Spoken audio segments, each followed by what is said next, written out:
But how can we tell who represents the sons of light, past, present, and future, and who their enemies? Part of the problem is we're not exactly sure what those regions are. And obviously, the geopolitical realities of the world today are very different from those in the biblical times.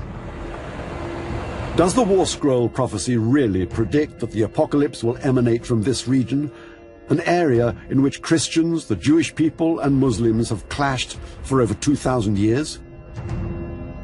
The Middle East is at the center of human civilization and has always been at the center of great conflict between these great civilizations. You have three religions that each believe they have the final say on what God's message is to mankind. And you can't reconcile that no matter how you try. And then you have two of those religions that live right on top of each other in the Middle East. Some believe this conflict extended to America, when on September the 11th, 2001, the World Trade Center Twin Towers in New York were hit by terrorists using hijacked planes as missiles. There had already been several attacks. For about the past 50, 60 years, there had been trouble with militant Islam in Europe and in the Middle East. But America had always been protected from those kind of terrorist attacks. And so we suddenly joined the rest of the world in 9/11. That we suddenly realized there was this problem going on. Nobody had experienced anything close to 9/11.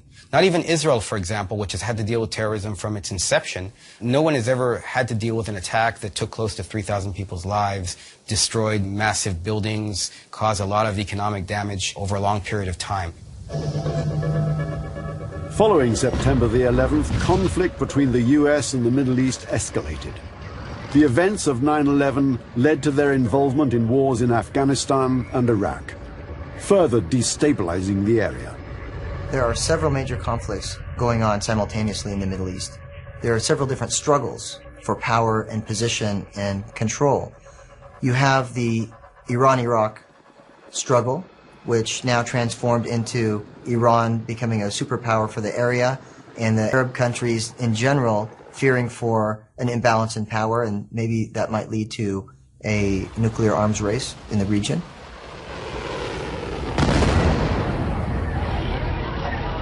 Iran, referred to as Persia in the War Scroll, has been at the center of conflict in the Persian Gulf for years.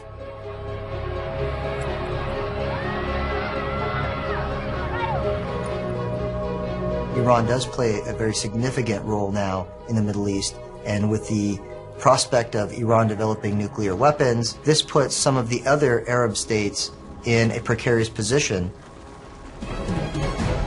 Believers in prophecy suggest it's more than mere coincidence that the very lands mentioned in the War Scroll, Mesopotamia, Assyria, and Persia, are the same lands now engulfed in conflict. Those who believe the War Scroll prophecy may converge with current events also believe its trigger will come from a tumultuous Middle East. Down throughout history, there have been battles between those who are trying to control and to take over and to advance through conquest, and those that are trying to defend their freedoms. And I think that we're seeing similar conflicts today in our world. Some say that religious conflict, particularly in the Holy Land, is simply a reflection of a long-standing aspect of the human condition.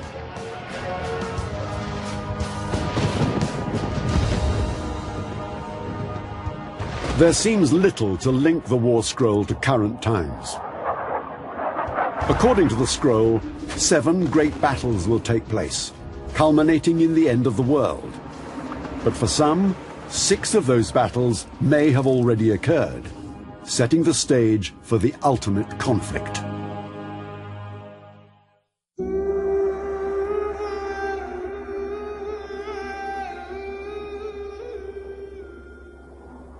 The Dead Sea Scrolls are all that remain from the ancient library of an apocalyptic Jewish cult, the Essenes.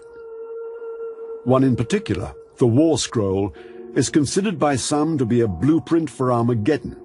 They suggest that the message in this ancient scroll may be converging with present-day events.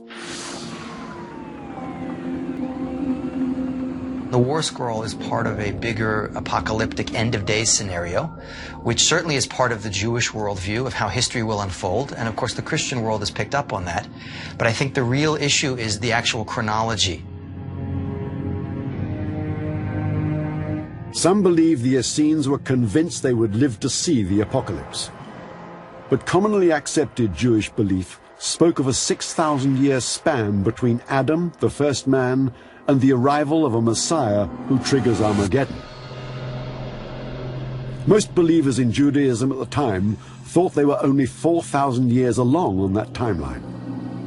Maybe the Essenes were working on a different timeline, one worked out by a learned teacher among them.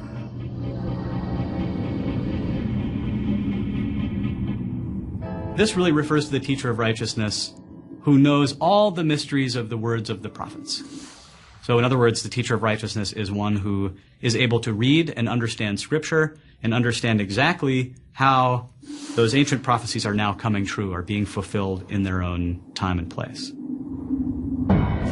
According to the scroll, the Essenes believed that the final war would include the return of all the Jewish tribes to the Holy Land. The sons of Levi, the sons of Judah, and the sons of Benjamin shall fight against all their troops when the exiles of the sons of light return from the wilderness of the peoples to camp in the wilderness of Jerusalem. In this aspect, the War Scroll and more widely accepted biblical texts align. The Bible very clearly teaches that in the end of days, there's going to be a gathering of the tribes of Israel in the latter days, and the enemy is going to gather against that, of course, in the 1st century BC. Well, there's no 12 tribes of Israel in the land of Judea. There's basically the 3 that are listed as part of the sons of light, and that is Levi, Judah, and Benjamin. If the War Scroll is indeed accurate, its prediction surrounding the return by the Jewish people to Israel fits with apocalyptic texts in the Bible. Believers point to 2 events in the 20th century that indicate the prophecy of the Jewish people returning to the Holy Land. Primarily in 1917, Britain took control of Palestine.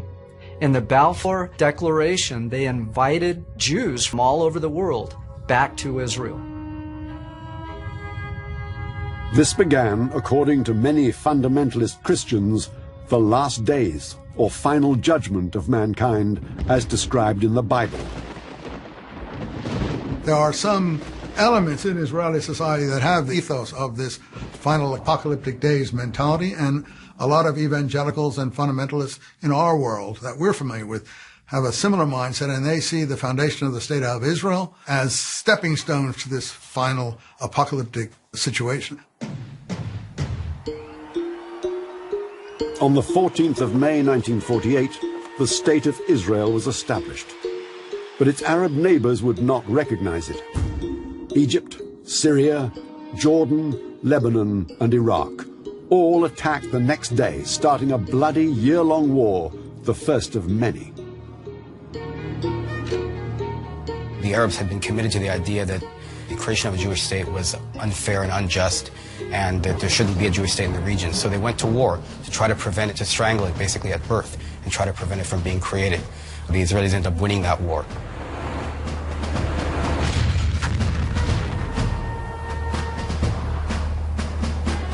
For some, this series of battles clearly marked the beginning of the final fulfillment of the War Scroll, which speaks of 6 battles in which the sons of light and the sons of darkness clash before the last battle.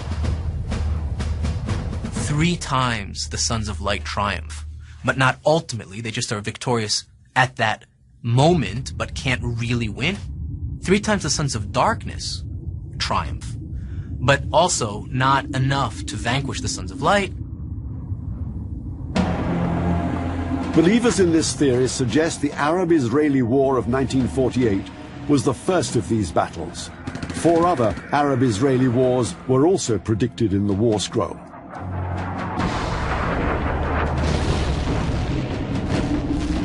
But some argue that the ancient Essenes saw their own demise as the first battle between lightness and darkness. These writers of these scrolls clearly understood that these things could possibly happen during their immediate lifetime because the Romans were persecuting them. Skeptics of the War Scroll prophecy suggest the Essenes simply predicted their own downfall and not one of future generations. These apocalyptic groups in Israel fomented strife during the 1st century AD, and it culminated in this absolutely immense and disastrous war against the Romans, which began in 66 AD. The apocalyptic groups, the Essenes if you like, were totally defeated. Those who weren't killed fled into Egypt, where they were captured, tortured to death. Others were captured by the Romans and died in the various arenas up the coast of Palestine, or even back in Rome. They were wiped out completely. If we accept that 6 of the 7 battles noted in the War Scroll may have already occurred, who would the final battle take place against, and where?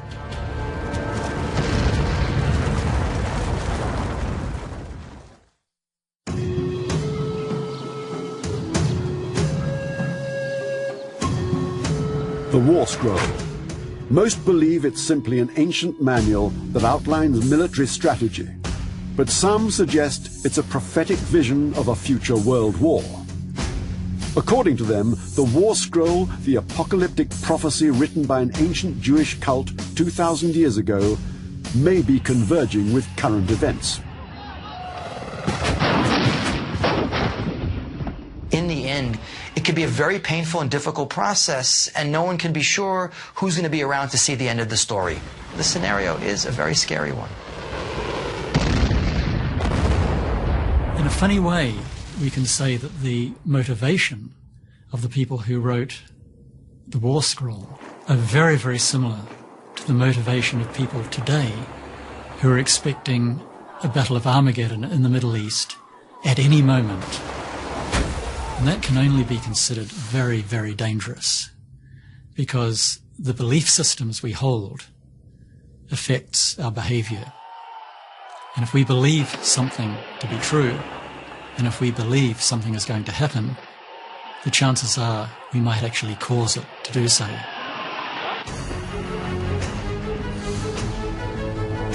The authors of the War Scroll, the Essenes, believed the final war will be led by Belial, who will be joined by the immoral and those who have turned their backs on God.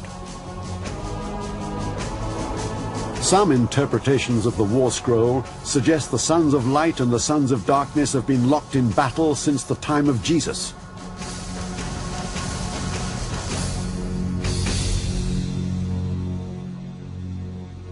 It's very open in terms of the text itself. What you have are the people who think they're on the side of right, and the people who they think are the enemies of right. What I'm trying to say here is that when people employ the War Scroll for modern-day political discussions, it tells us more about their own ideology than about what it says in the War Scroll. For those who see literal meaning in the document's text, they consider modern Israelis as the direct descendants of the original Sons of Light. They point to passages such as, "For the God of Israel has called out a sword against all the nations, and by the holy ones of his people he will do mightily."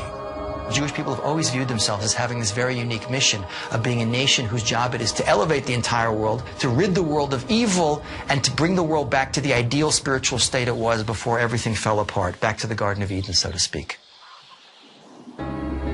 Similar to Essenes, some devout practitioners of the Jewish faith today have interpreted the Hebrew Bible and its laws as strictly divine or transmitted by God, especially regarding prophecy relating to the coming of the Messiah.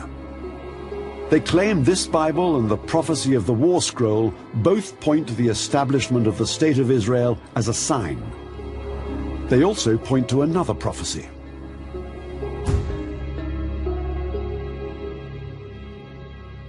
There is today in Israel a small community that is driven by a kind of messianic fervor and wants to reestablish the Third Temple, believing that that is a step in the messianic process, that eventually that is what will bring the Messiah and the end of days.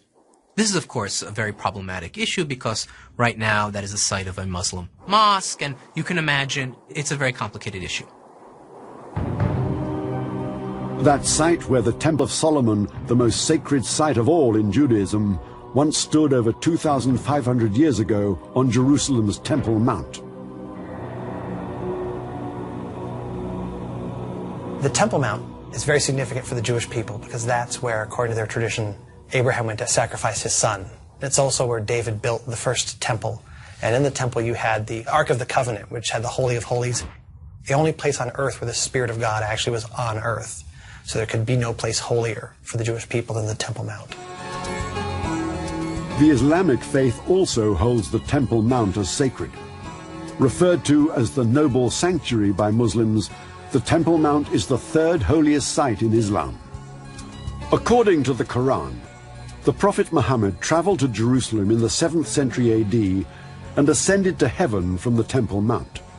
On that spot today stands the Al-Aqsa Mosque, as well as the Dome of the Rock, completed in 691 AD. The site is layered with overlapping beliefs and long-standing grievances. Israel has at least physical possession of the Temple Mount. Even though legally it's a little more complicated, they've ceded that. They've ceded legal authority to the Muslim religious authorities. But at least the kind of technical possibility, logistically, Israel could say, well, we want to go ahead and build a temple. So that has raised the level of engagement, the level of involvement among these groups, trying to push for actually something happening. But there's more. Some fundamentalist Christians believe that rebuilding Solomon's temple will hasten Jesus' return, so they too are lobbying for its construction.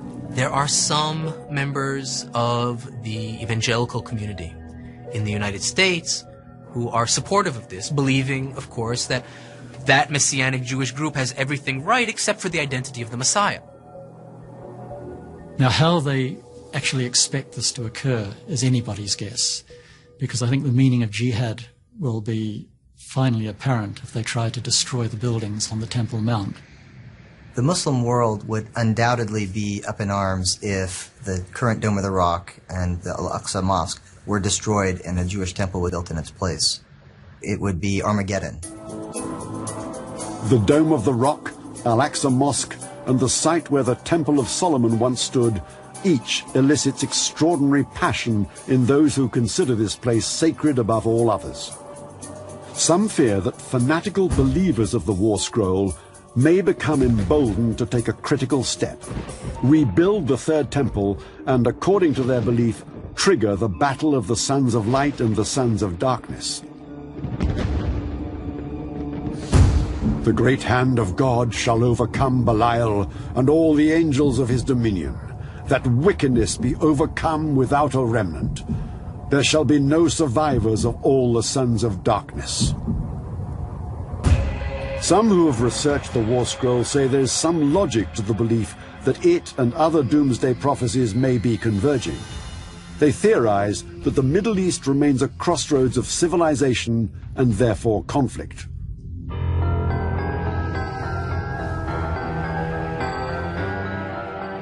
According to the War Scroll, the heavens open, the sword of God comes down, Michael comes down, the archangel, to lead the sons of light. At some point, God would intervene, defeat the enemy by a non-human sword, whatever that meant. And so they leave it very cryptic in there to allow God to intervene in any way that he so chose. Nobody knows for sure what this non-human sword could be. Some unexplainable tool of divine intervention.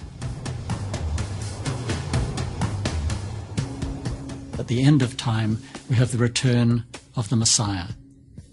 In Islam, in Judaism, and Christianity. Now, whether these three messiahs are the same person, or whether there are three different messiahs who then have to fight it out, no one knows. But the fact remains that this huge battle, which is talked about in texts, if it's believed in, and if these beliefs inform the lives of those who believe it, then who's to say that it won't occur? The future is as yet unclear. But could it really ever be forecast on parchment weathered by 2,000 years of desert and sea? The scrolls may cause us once again to consider the stories of old, but the answers remain shrouded within the Nostradamus effect.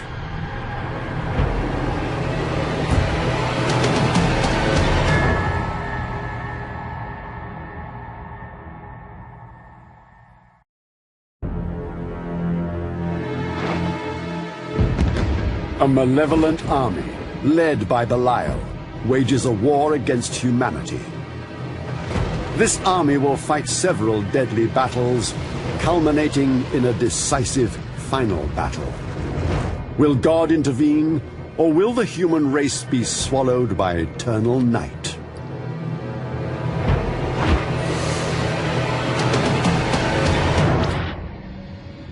For thousands of years, prophets around the world have predicted the end of days. More than one suggests the apocalypse is fast approaching. We call this theoretical convergence between doomsday prophecies and today's events the Nostradamus effect.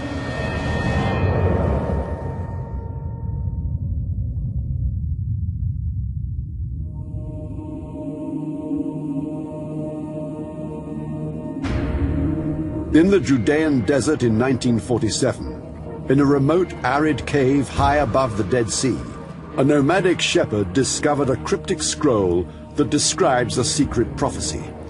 It tells of the army of Belial and the king of Kittim.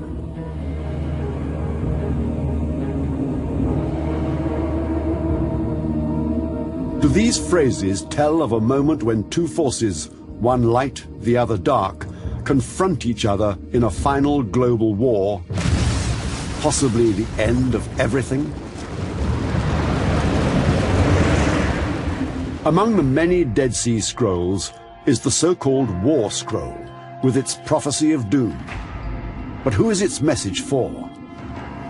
Written 2 millennia ago, the scroll was left behind amidst a war that would ravage Judaism and leave the rebuilt Solomon's Temple in ruins. The War Scroll is the only existing first-hand account from a group of Jewish mystics who claim to know the events of the last battle. Their purpose of putting this together was to teach of a prophetic event, a yet future event. It's not surprising that groups today will go to the War Scroll and say, maybe it can teach us something. Maybe if we're able to line up the different stages of the battle with contemporary events, we would have kind of the key to unlocking these divine mysteries. Could the intended audience of the War Scroll be the current generation, as this 2,000-year-old document spells out in chilling detail the end of the world? Does the prophecy contained within the War Scroll converge with other texts in the Old and New Testament? Some say its prophecy is similar to doomsday scenarios from other cultures, and that current events are similar to those described in the scroll, suggesting that this might be one more example of the Nostradamus effect.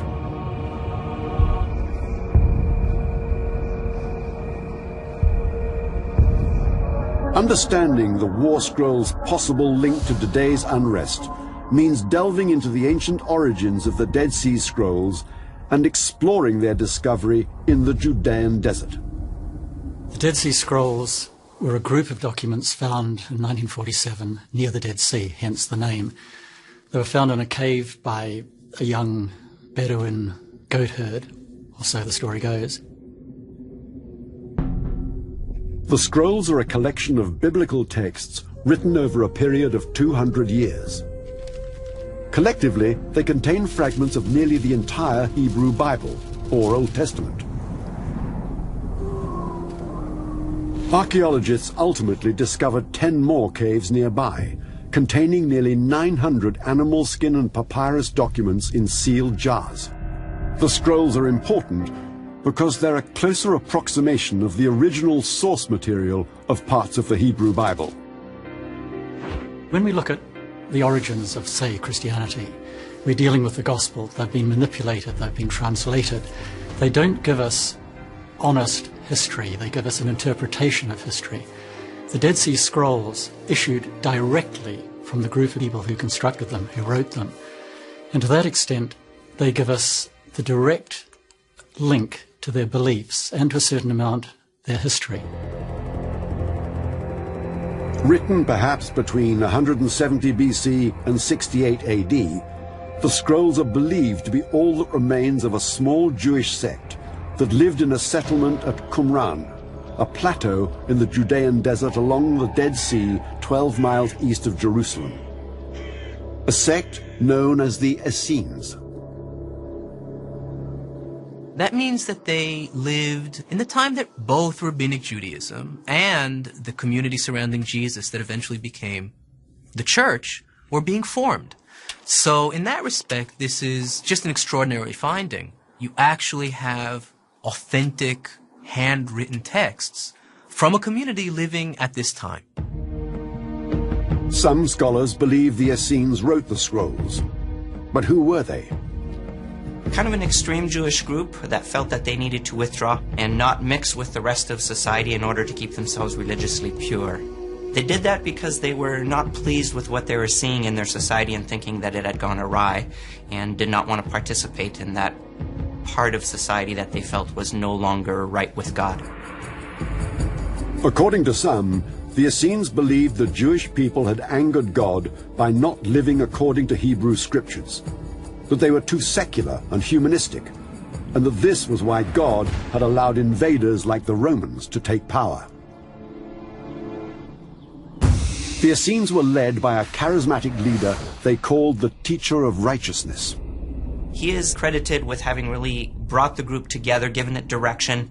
He was a very charismatic leader who was given the ability by God to properly interpret Scripture, and the faithful of that movement then agreed with his interpretation of Scripture. Some historians believe that this Teacher of Righteousness was a member of the Zadokites, a set of Jewish priests who were ousted by the Romans. The Essenes believed that the Zadokites were the rightful high priests of the sacred Jewish temple in Jerusalem. Some say the Essenes led a peaceful communal life. Others call them an apocalyptic cult. People think that the Essenes, what they've heard of, are peace-loving, retiring, apolitical, meditative. That is not the group that wrote the Dead Sea Scrolls. You have to define them by what the scrolls say. Well, the scrolls are not peace-loving. The scrolls are not meditative. The scrolls are apocalyptic, militant, and aggressive. Interpreters of the scrolls suggest that a belief in an impending apocalypse may have led the Essenes to create the war scroll as an ancient blueprint on the art of war. But should it really be interpreted as a prophecy of a future Armageddon? Evidence may lie in the War Scrolls text, which lays out a framework for a violent confrontation between two opposing forces. The opening lines read, "The first attack of the sons of light shall be undertaken against the forces of the sons of darkness." Some War Scroll scholars believe the Essenes were referring to themselves when they described the sons of light. They called themselves the community of the renewed covenant. The sons of light therefore include those who are true in their understanding of Scripture and their application of Scripture.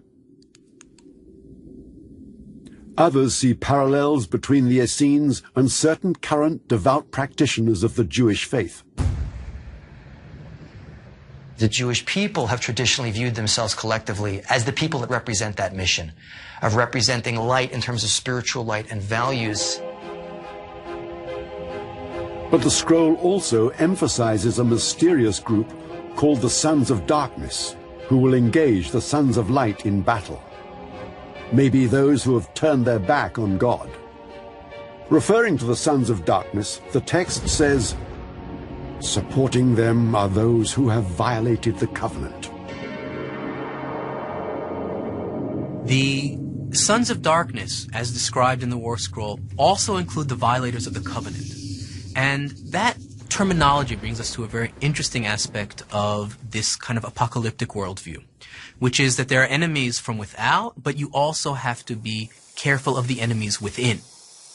In order to understand who the sons of darkness would be today, we have to look at The Essenes' understanding of the violators of the covenant, who were people who had fallen away from God but who claimed to be religious. According to some scholars, the Essenes identified the sons of darkness as Jewish people who had spurned strict Judaic practice known as Levitical law. According to the initial author of the War Scroll, these people are also part of the children of darkness, kind of like traitors. But could there be any evidence to support relying on the War Scroll to identify sons of darkness and sons of light in modern times? In 37 BC, after hundreds of years of domination by the Persians and Greeks, Jerusalem found itself under occupation once more, this time by the Romans. There is a new enemy to react to, and so Rome now governs and places people on the Judean throne, such as Herod the Great, who was not Jewish, and as a result offends Jewish sentiment, certainly offended the sentiment of those who embraced the War Scroll. The people who wrote these texts hated the Romans. They hated being dominated by a foreign invading force. The Romans were pagan overlords because they insisted that they have sacrifices to the Roman emperor in the Jewish temple. They also insisted on tax being paid to Rome. They also had which the staunch Jews considered unclean and immoral. In 66 AD, militant Jewish groups rose up in revolt against the Romans, but they were ultimately slaughtered. And in 70 AD, their holy site, the rebuilt Temple of Solomon, was destroyed. Historians believe that in the midst of Jerusalem's destruction, the Romans advanced on the Dead Sea area as well. Pliny was the general who conquered that area because it had to be conquered. And there were some extremist groups out there who had more militaristic intentions. Caught up with them was the group at the Dead Sea, the people who wrote those scrolls.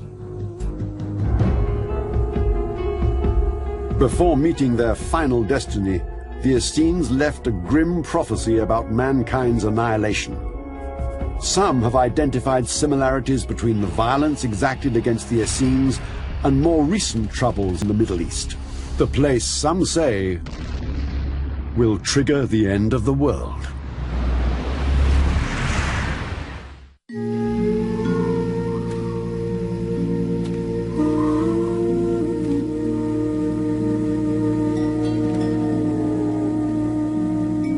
The Dead Sea Scrolls, one of the greatest discoveries of the 20th century.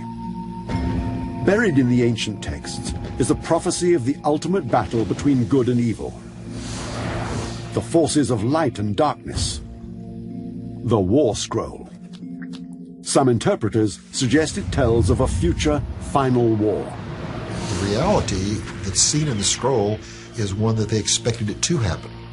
If we believe in the reality of the biblical text when it speaks, then those must be fulfilled in the future. According to experts, these scrolls, 900 strong, tell of the violent time the Essenes endured under Roman rule. Historians point out that the Roman legions were largely motivated by greed and the enrichment of the wealth of Rome. There are many today who are similarly greedy for money and power. The whole purpose of power is to get money. The whole reason to have all the money is to have the power. The power and the money and the money and the power, all synonymous terms. And so this is also revealed in the Sons of Darkness. The War Scroll indicates that its authors, the Essenes, hated those who demonstrated greed, and they portrayed the Sons of Darkness as such. For they are a wicked congregation. Their strength is as smoke that vanishes. Every creature of greed shall wither quickly away, like a flower at harvest time. According to some scholars, the War Scroll suggests that so-called darkness, the evil enemy of all good people, is without morals and guided by greed. In the War Scroll, the Sons of Darkness's immoral and greedy leader has a name, Belial. Cursed is Belial for his contentious purpose, and accursed for his reprehensible rule. and cursed are all the spirits of his lot for their wicked purpose. The War Scroll talks about the sons of darkness, and they are those who follow a celestial figure whose name is Belial, simply a name of Satan. Belial is their word for the devil. Different words are the same in all Christianity, Judaism, and Islam for Diabolo, Belial, and so on. When Belial is used, it's a contraction, actually, of two Hebrew words, Beli and Ya'al. Beli, Ya'al. But we say in English, Belial. Beli is the Hebrew word for to waste or consume something, and to take it and absorb it and waste it and consume it. And Ya'al is the Hebrew word for prophet. How can this be taken as a direct link between ancient perceptions and current events? Those that are involved in manipulating money, those who are overtaxing people, corrupt politicians, global financiers who are taking advantage of the poor, trying to make themselves rich, they could all be legitimately classified as sons of darkness who are breaking God's law, who are attempting to make themselves wealthy at the expense of others. Some people are comparing the son of darkness with people who control global finance and greed and have put us in the current situation. There's a connection. Evil can come in many, many forms. And we know that economic instability can trigger all kinds of very difficult things in the world. It can trigger violence, it can trigger wars. Some question whether the son of darkness, Belial, is upon us in the form of fallen banking executives. The economic collapse of 2008 is one of the pivotal events of the last decade. The repercussions have had severe financial consequences that nearly led the world into a second Great Depression. Threats to the world don't necessarily have to be physical threats in terms of violence. The economics can lead to tremendous problems and instability. So the notion of an arch enemy of good that not only is physically powerful, but also economically and politically powerful could certainly be put into the context of this idea of the sons of darkness and could pose a tremendous threat not just to the Jewish people but to the stability of the entire world. If we accept this theory as true, perhaps the economic crisis has already passed.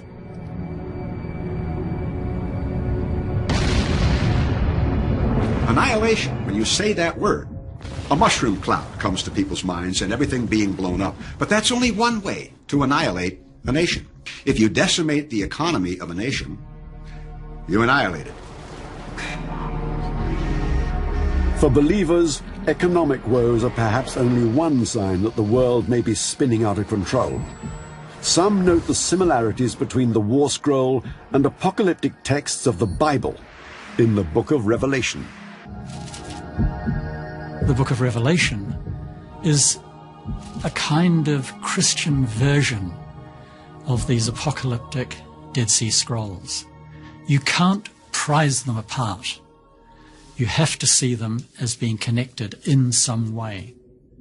When you read the book of Revelation, you see a lot of the same characters, plagues and stuff going on. As a matter of fact, you have trumpets and seals and bowls, and in the War Scroll, you have these same kind of things going on. You have a cosmic conflict between good and evil, between God and ultimately the devil. It's the same in Revelation.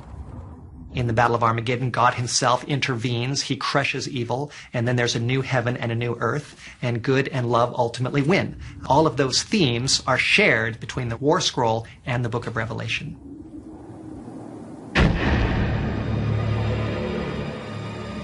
Some scholars also see a convergence between the earlier War Scroll and doomsday prophecies of the more commonly accepted Hebrew Bible or Old Testament. There are other influences from the book of Daniel, the book of Zechariah, which mention battles, and particularly Daniel, which mentions that in the last days, Michael, the archangel, will stand with Israel and oppose those who come against Israel. And so that kind of pattern is enlarged in the War Scroll, showing that angels will fight a heavenly battle alongside the sons of light. But others debate whether there's any connection at all. And there's no direct relationship between Armageddon and the War Scroll. It's just that both of them lived in a time period of religious oppression.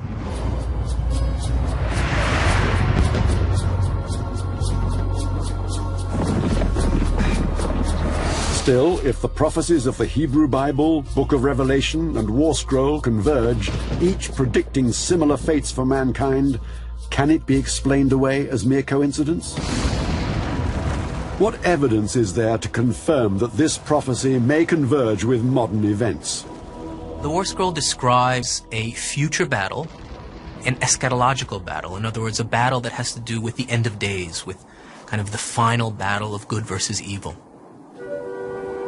Believers say the text of the War Scroll is explicit about whence the enemy will emerge and see it as a clue about who they are. They shall fight against Mesopotamia, they shall fight against all the sons of Assyria and Persia. These lands are inhabited by people today, many of whom are hostile to the religious beliefs of the ancient Essenes and their modern counterparts. But religious strife has long been part of the region. Mesopotamia is just a general term used to describe that area east of Jerusalem today. That would be all those countries in general that are east of Israel. Assyria, of course, is Iraq, and Persia, of course, is modern-day Iran.